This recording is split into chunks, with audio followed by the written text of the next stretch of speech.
Viviana, and I just wanted to say I'm thrilled to be able to share information about the library with such a large group of community leaders here today. So thank you for the invitation. I'm going to try to share my screen. Let me know if you can't see it. This one should be okay. Can everybody see the screen? En este momento vemos, perfect, yes. Yeah, okay, good. I admit I'm more used to using Teams, so I'm new to Zoom a little bit. So let me know if you have any issues seeing it. Okay, so first of all, I'm going to be talking today about the Durham County Library resources and services. Here you can see our main library in the downtown. If you haven't had an opportunity to go, I highly recommend it. It's a beautiful space and it's there for everyone. So I'm going to give a brief introduction to who I am. Then I'm going to talk a little bit about the library mission and the strategic plan. And I'm going to talk about the community engagement unit, which focuses on outreach, accessibility services, and also Spanish language and bilingual programming. Then we're going to talk about the library website and some of the online resources that you can access there. And then we're going to end with information about how to obtain a library card. And we can also wrap up by answering any questions that you may have. Okay, so my name is Maria Silvia Ramirez-Heuser, and I am the Spanish-speaking services coordinator at Durham County Library. I wrote down my email and also my phone line to my office. Please take a moment to jot it down. If you have any ideas for programs that you would like to collaborate with us on, or if you simply want to share information with the community, especially the Spanish-speaking community, please feel free to reach out to me. So just very briefly, I got my master's degree in library science from the University of North Carolina at Chapel Hill. During that time, I had the opportunity to work on the New Roots Oral History Initiative, which was a digital repository of firsthand narratives about the immigrant experience in North Carolina. I then had the opportunity to work as a school librarian and a media coordinator at an elementary school in Winston-Salem. And after moving to Durham, now my goal in my new position is to establish new programs that benefit the Durham community and connect them to the many resources we have available through the Durham County Library. So the mission of the Durham County Library is to encourage discovery, connect the community, and lead in literacy. We have a very long history as a public institution, but we are still today trying to find new ways to meet the needs of the community and to adapt to any changes. We have on the right side of the screen, you can see our strategic plan. We have 5 priorities. So all of our programs and services focus on keeping those priorities in mind, which include literacy and lifelong learning, bridging the digital divide, workforce development, capturing the culture of Durham, and creating accountable, efficient, and visionary libraries. I don't have enough time to go into all of that today, but I encourage you to check our library website where you can find much more information about each of those goals, as well as get access to our annual report that has information about what we have been doing in the community for the last year. And so now we get to the exciting part, community engagement.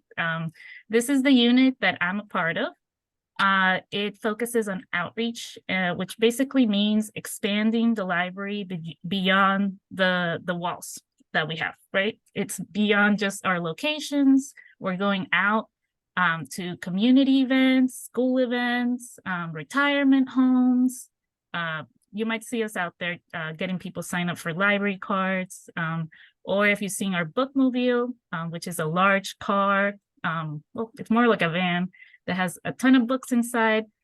where people can check out materials and basically functions very similarly to a traditional library. We also have the Techmobile, which is an amazing, huge RV that has tons of different technology inside. People can take computer classes in the Techmobile. They have access to mobile hotspots. We also offer STEAM programming there. And we just wrapped up last month a series of classes in the Techmobile at Student U, which was fantastic to be able to bring out the library to the community like that. We also have something called the Get Set, Get Ready, Let's Read program. And that aims to foster a love of reading in children and to help prepare them to succeed in school. We basically visit childcare facilities and do story times, craft activities, and provide books for children from birth to 5 years old. This unit also has the accessibility services, which oversees something that we call a multisensory environment. If you haven't had a chance to see it, we have them at the main library, and they're really great for patrons who have issues with processing, sensory processing, including autism, intellectual and or developmental disabilities, hearing and or vision impairments, physical disabilities or limitations, and even dementia. So these are rooms that allow you to control or manipulate different aspects of the environment, such as light, sound, smell, or touch. We also have inclusive programs such as Make Your Own Sensory Kit programs, autism-centered story times, and immersive storytime experiences. Oasis is our older adult and shut-in service, which has services for people unable to visit the library due to age, illness, or physical disability. Again, the focus is meeting the community where they are and adapting our programs to their needs. We also offer many Spanish language and bilingual programs for all ages. In the next few slides, I will highlight a few of them, but these include things like homework support for children, bilingual story times, Spanish language and English as a second language class for adults, computer classes in Spanish, and fun programs throughout the year. And many of these are possible through our partnerships with local organizations. So this program is called the Homework con Amigos program, and it was one of the first ones that I worked on when I first started my role. We were able to create a partnership between the DPS Foundation and Duke University, and we bring undergraduate students who are enrolled in service learning courses to the library to help students in grades K through 5 do their homework assignments. Many of these students are from Spanish-speaking households, and this gives an opportunity for the families to both connect to other families who might be new to the school system. We provide them resources so that they can assist their children with their schooling, but also introduce them to many of the services that they have here at the library. This was also something that grew out of my experiences in the education system during the pandemic. I saw a big need for more of the social and emotional learning for students. A lot of our students began to feel isolated learning at home. So this was a way to bring back kids to a space where they could interact with each other, also do different types of activities that can ignite their interests or their curiosity in learning. So it's something that we're very excited to be able to continue into the future. So what do we provide? We provide help with big projects, such as supplies, things like that, access to technology and electronic resources, STEAM and enrichment activities. So what you're seeing in the picture to your left might look a little confusing, but it's actually a way to teach young kids how to code. We partnered with our STEAM unit, and so the kids would draw a line on a poster, and each of the color combinations would make the little robot do something different. So it would stop or it would speed up. And so it was a great way to introduce coding to younger audiences. And this semester, we also are partnering with an organization called LEAP for one-to-one tutoring. So students who are struggling in math or in reading can have even more time to tutor with just one person, so that it's not just a group or a table, so that they can get help academically. And so this program meets every Monday from 5:15 to 7:15 in the main library Maker Lab on the first floor. And unfortunately, it's wrapping up for the semester. Our last session will be December 11th, but we are hoping to bring it back in January or February, usually one of those 2 months early on, when we're able to have more Duke University students join the program and help us. So keep it in mind, if you hear about families that are in need of homework assistance for their kids, tell them to check out our library website and they'll find information there. Another one of our goals is bridging the digital divide. Throughout this year, we had the opportunity to connect with Crandon Institute, as well as continue our partnership with DPS Foundation on a series of computer classes offered both at Main Library and at East Regional. So the great thing about this programs is that those participants who join and complete a series of the courses had the opportunity to keep the computers that they used during the program. That way we reduce that gap in access to technology and enhance their skills into the future. So the first one was with Cramden, and those focus very generally on basic computer skills. The other program called Conectate was intended for DPS families, so families that have students in Durham Public Schools, and teaching them how to use many of the apps, things like Power School, things that are usually kind of they interact with on a daily basis, but maybe they have questions or barriers there. We had a very high number of registrations for both of these programs, which shows that there definitely continues to be a need in the community to focus on this aspect. Let's see. So also, of course, we like to offer programs that focus on building skills and connecting the community.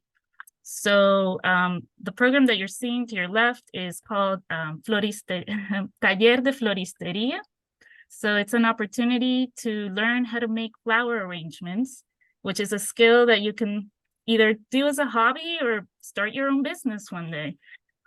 So this was actually a community member that approached us and said that she was interested in sharing her knowledge with the community. And so the sessions are in Spanish.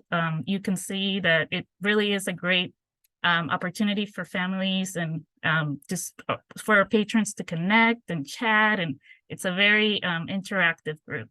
So we like the idea of transforming the library into a community space, kind of like a living room space, so that it can be that point of contact and a space for us to get together and share both our knowledge or our daily lives. Also, patrons can submit requests for programs through the library website, through a survey that is on the Spanish side of the website. So if there's something that they're not seeing in our calendar, they can always request it and we'll find a way to bring it on. And I also wanted to let you all know that the Durham County Library website is entirely in Spanish. So you can visit durhamcountylibrary.org/español, and there you can find all the information in both English and Spanish. If you visit the website, you'll notice that we have online resources. These are all available entirely free, just with your library card. So you can find resources to find a job, learn a language, do genealogy, get homework help through our BrainFuse app, take a class or a test, financial answers or questions you may have, and also health resources, which might be interesting for this group as well. If you notice that we're missing something, please feel free to reach out and make sure to let our collection development group know. But if you go to the Spanish side, this is how it looks. So it's very similar, same information in both languages. Okay, so I'm not going to do a show of hands because I can't see anybody. But I would say who has a Durham County Library card, and all of you would raise your hand, right? In case you don't have a library card, please feel free to visit any, oh, great, I said, okay, great. I saw a few hands. If you don't have a Durham County Library card, please visit any of our locations or the bookmobile, and you can get your library card through there. For Durham County residents, it is completely free. You can borrow books, audiobooks, like I said, any of those online resources, tons of different materials. We even have sensory kits now that you can check out. And you can get up to 50 total items. That's a lot. So if you don't have a library card, all you would need is a photo ID and a proof of address. So if you hear of people in the community that are saying, oh, maybe I don't have a license, all you need is any form of ID. It could be a passport, cédula, anything like that from another country. We don't care as long as it has a picture. And then it could be any bill, piece of mail that says the address. Okay, so thank you again so much for your time. I hope I didn't go over too much, but I'm happy to answer any questions you may have.